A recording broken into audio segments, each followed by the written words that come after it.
Hello, in this video I'm gonna show you how to send crypto from your Nano S Plus to anyone, basically.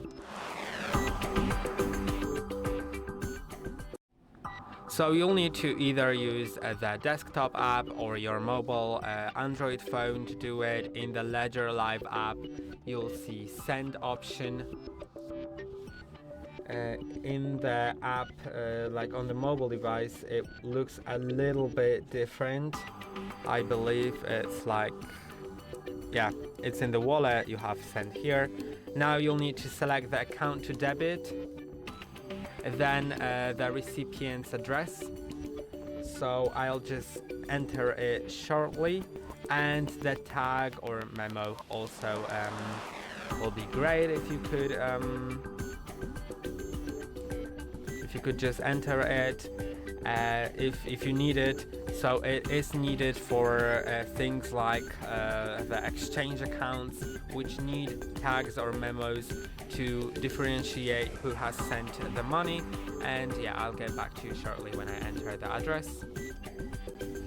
Okay, so now I can paste it, and let's continue. I'm not using the tag, so let's click on add a tag. Now, by the way, you can just like enter either the Solana or dollars. I'm gonna use Solana, and if you want, you can send max. So it'll just do the maximum that's possible. And yeah, that's what I'm gonna do. I'm just gonna select the maximum, but feel free to enter the amount manually. Continue, and now I'll need to unlock my device because it's currently locked.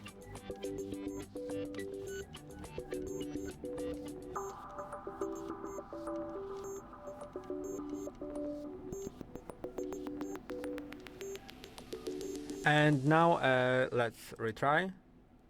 Open Solana app. There has to be Solana app on your device, but if there's not, then it'll probably prompt you about it to actually get it. Yeah. And now you'll need to verify on the device the amount of transfer, the fees, the recipient, and approve it. And now once it's approved on the device, it will be sent. View the details if you need, and I hope that this video was helpful. Don't forget to like and subscribe. See you in the next one.